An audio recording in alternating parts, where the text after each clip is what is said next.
नमस्कार दोस्तों। आपने स्क्रीन के ऊपर देख ही लिया होगा कि आज एक बहुत ही इम्पॉर्टेंट मैगज़ीन और उसके पर्टिकुलर केस लॉज के बारे में बात होने वाली है। तो मेरे साथ अंत तक बने रहना क्योंकि ये मैगज़ीन बहुत इम्पॉर्टेंट है और ये जो केस लॉज आज मैं डिस्कस करने वाली हूँ वो इसी मैगज़ीन के ऊपर ही बेस्ड है। और जनरली क्वेश्चन पेपर में ये पूछे गए हैं, जो प्रीवियस ईयर के क्वेश्चन पेपर आए हैं उनके अंदर इन केस लॉज के बारे में भी पूछा गया है और इन मैगज़ीन्स के बारे में भी पूछा गया है। इस मैगज़ीन और केस लॉज को करवाने के पीछे का मोटिव सिर्फ इतना है कि अगर आप इन केस लॉज को समझ लेते हो अच्छे से तो ये मैगज़ीन कहाँ पर यूज़ होती है, कैसे यूज़ होती है, किन किन केस लॉज में यूज़ होती है।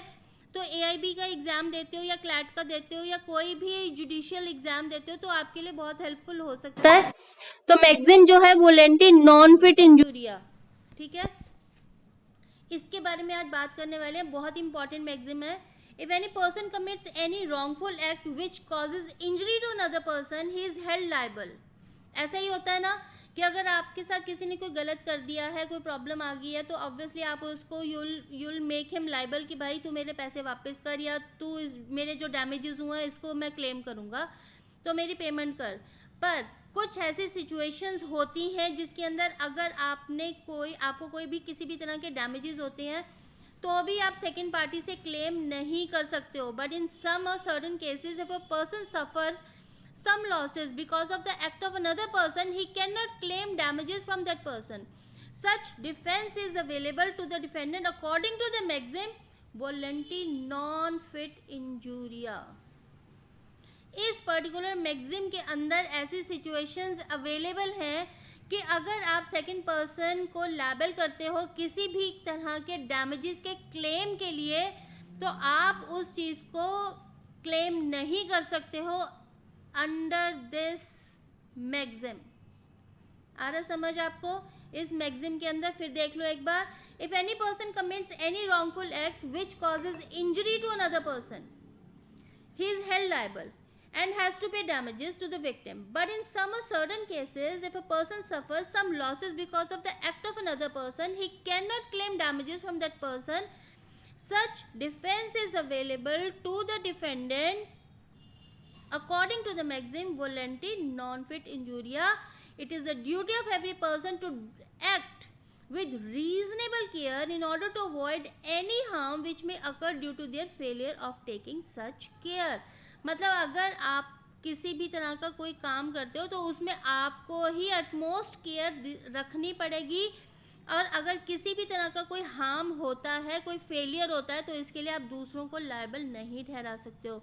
In case a person gives his consent to do any act which leads to him getting injured, then even if an injury is caused by another person, he cannot claim any damages from that person because as one for which he voluntarily consented, so as to willing person no injury happens. क्योंकि भाई जिसके अंदर आपने खुद ही अपनी consent दे दी है कि ठीक है भाई मैं चलता हूँ तेरे साथ। जैसे फॉर एग्जांपल की बात है, आप अपने दोस्त के साथ, जैसे मैंने एक एग्जांपल पहले भी दिया था कि आप अपने दोस्त के साथ बाइक पे जा रहे हो, ठीक है, आपको पता है कि आपका दोस्त बहुत फास्ट ड्राइविंग करता है, उसको वो स्लो स्पीड पे चला ही नहीं सकता है। आपके पास हेलमेट नहीं है, उसी के पास हेलमेट है या उसने भी हेलमेट नहीं लगाई और आप बहुत फास्ट स्पीड पर चल रहे हो और आप 10, 20, 50 किलोमीटर आप रेंज पार भी कर चुके हो और उसके बाद जाके आपका एक्सीडेंट हो जाता है और आपको डैमेजेस होते हैं, आपको कहीं चोट लग जाती है, कोई प्रॉब्लम आ जाती है।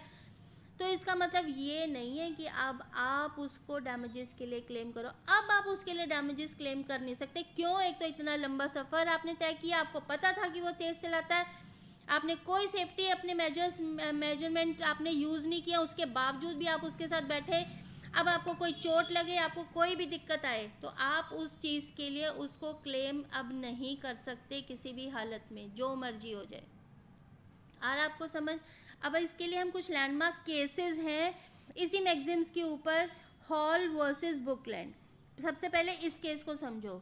The plaintiff was watching the car race in which two cars collide with each other and due to the collision of the plaintiff was injured when one of the car flew into the audience. Here the plaintiff cannot claim any damages under the maxim volenti non fit injuria because the plaintiff has given his consent to such a risk by going to the car race. So as a person who has committed a wrong is exempted from liability because the victim of such wrong gives his own consent. अब भैया ये यहाँ पे जो hall versus Brooklyn का जो case था, इसके अंदर एक बंदा था जो वहाँ पे कार रेस देखने के लिए गया था। वहाँ पे उनको टिकट मिली होगी, उन लोगों को पता होगा कि भाई किसी भी तरह का रिस्क इन्वॉल्व हो सकता है। एकदम से क्या हुआ, कार वहाँ से जा रही थी बहुत हाई स्पीड में और वो उड़ी और वो जाके ऑडियंस के ऊपर जाके गिर गई। अब यहाँ पे जो प्लेंटिफ था उसने वहाँ पे दूसरी पार्टी के ऊपर एक क्लेम के लिए डाल दिया। तो यहाँ पे उसको किसी भी तरह का कोई क्लेम नहीं मिला क्योंकि उसने खुद की कंसेंट वहाँ पे दी थी कि भैया आपको बिल्कुल अलाउड है वहाँ पे जाना। अब जब आपने खुद ही अपनी एक कंसेंट दे दी है कि आप ये वाला काम करने के लिए तैयार हो, तो इसके लिए अब आप किसी को भी लायबल नहीं ठहरा सकते हो किसी भी हालत में। अब दूसरे लैंडमार्क केस के बारे में बात कर रहे हैं, पद्मावती वर्सेस दुग्गा नायका। इसमें क्या था, in this case the driver give a lift to two strangers in a jeep while going for a petrol filling. Suddenly one of the bolt fixing the right front wheel to the axle came out and the jeep went out of control, resulting in the accident.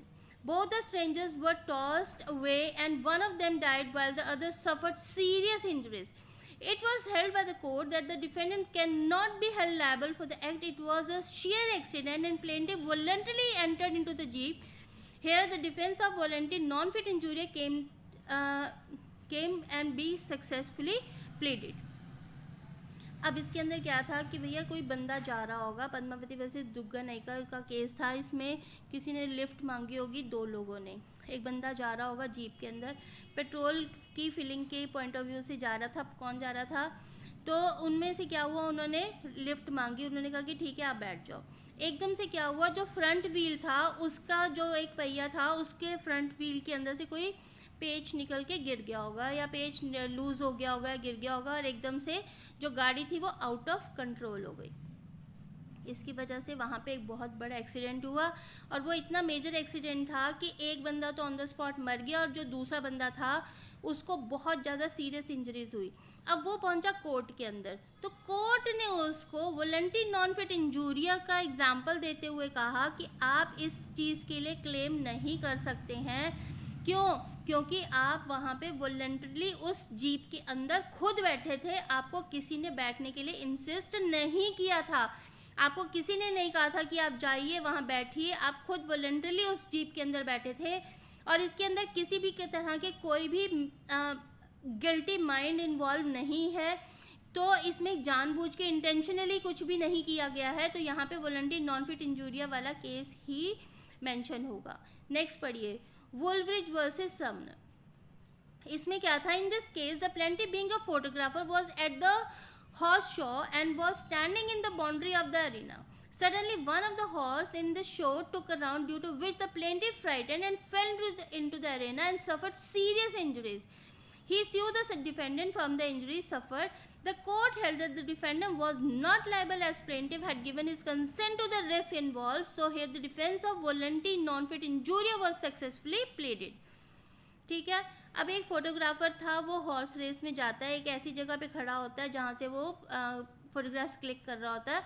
एकदम से कोई horse बहुत fast speed से आता है और वो डर जाता है इस वजह से और वो गिर जाता है। वो ऐसी जगह पे गिरता है जिससे बहुत ज़्यादा उसको सीरियस इंजरीज सफ़र होती हैं।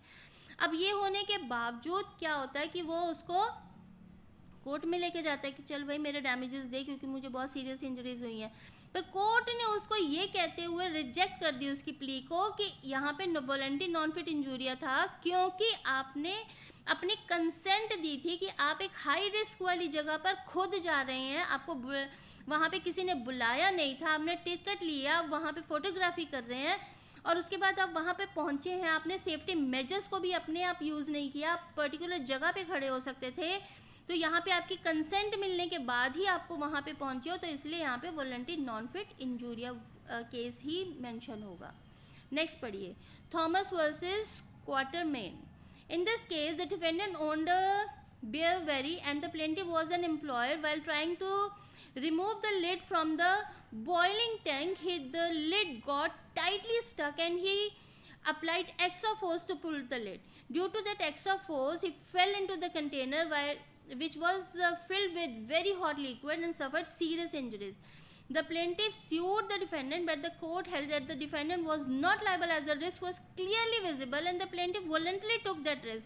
This case was a clear example of maxim voluntary non-fit injuria.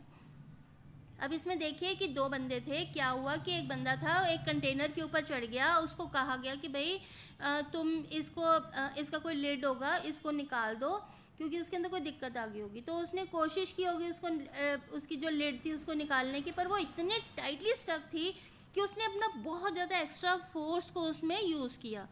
अब एक्स्ट्रा फोर्स यूज़ करने की वजह से वो एकदम से ब्लास्ट हो गई या टूट गई होगी और वो जो बंदा था वो उस बॉइलिंग टैंक के अंदर गिर गया, जो बहुत ज़्यादा लिक्विड बॉइलिंग लेवल के ऊपर उसके अंदर लिक्विड था, जिसकी वजह से उसको बहुत ज़्यादा सीरियस इंजरीज को सफ़र करना पड़ा. अब यहाँ पे उसने प्लेंटिफ ने डिफेंडेंट को स्वी कर दिया.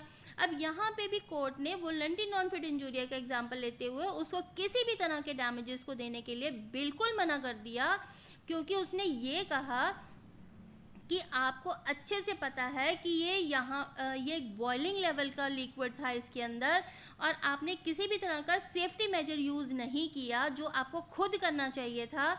इन सारी चीज़ों को देखते हुए यहाँ पे आपको किसी भी तरह का कोई भी क्लेम या डैमेज क्लेम करने के लिए आप लायबल नहीं होते हैं.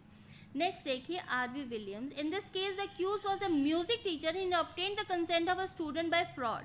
He raped a 16-year-old student under the pretense that this act of sexual intercourse was an operation to improve her voice. Hence, the victim misunderstood the nature of act, so she gave her consent in the belief that the act was a kind of surgical operation.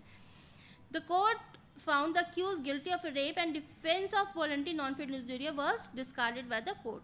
अब ये वाला एक ऐसा case था जिसके अंदर voluntary non fit injuria के अंदर लायबिल डैमेजेस को क्लेम करने की कोशिश की गई, पर उसको यहाँ पे कोर्ट की तरफ से किसी भी तरह की कोई रेमेडी नहीं मिली है. इसके अंदर क्या था कि एक बंदा था, वो एक म्यूज़िक टीचर था. उसने अपने एक 16 साल की जो स्टूडेंट थी उसको ये कहते हुए उसके साथ सेक्सुअल इंटरकोर्स किया कि तुम्हारी आवाज़ इस सारे सेक्सुअल इंटरकोर्स के बाद तुम्हारी आवाज़ अच्छी हो जाएगी. तो वो शी वॉज माइनर, तो उसको इतना पता ही नहीं चला कि ये जो बोल रहा है वो सही बोल रहा है कि नहीं बोल रहा. इस प्रिटेंड किया कि ये जो इसने जो बातें बोली हैं उसके बाद ये मैं मेरा अच्छा गाना शुरू कर दूंगी. तो उसके बाद ये सब कुछ होने के बाद जब वो एक केस फाइल हुआ तो वो गया वहाँ पे वॉलंटरी नॉन फिट इंजूरिया के अंदर गया, तो वहाँ पे कोर्ट ने उसको रेप का विक्टिम मानते हुए उसको किसी भी तरह के डैमेजेस से फ्री करने के लिए रेमेडी देने से साफ मना कर दिया. तो आज जो हमने लैंडमार्क केसेस को स्टडी किया है वो है Padmavati versus Dugganaika, Wooldridge versus Sumner, Thomas versus Quarterman, Hall versus Brooklands, auto racing club, R V. Williams rape case. ये 5 केसेस को आज मैंने आपको पढ़ाया है और जो हमारी मैक्सिम इसके ऊपर बेस थी वो थी वॉलंटरी नॉन फिट इंजूरिया. अगर आपको किसी भी तरह की कोई इशू आएगा तो आप मेरे से मैसेजेस के माध्यम से जुड़ सकते हैं. मैं और भी आपको AIBE मिशन के अंतर्गत आपको बहुत सारी और मैगजीन्स भी करवाऊंगी जो आपके पेपर में आपको हेल्प करेंगी. इसको अच्छे से नोट कर लेना, इसको अच्छे से एक बार दोबारा से सुन लेना क्योंकि ये आपको बहुत ज़्यादा हेल्प करने वाला है. Thank you.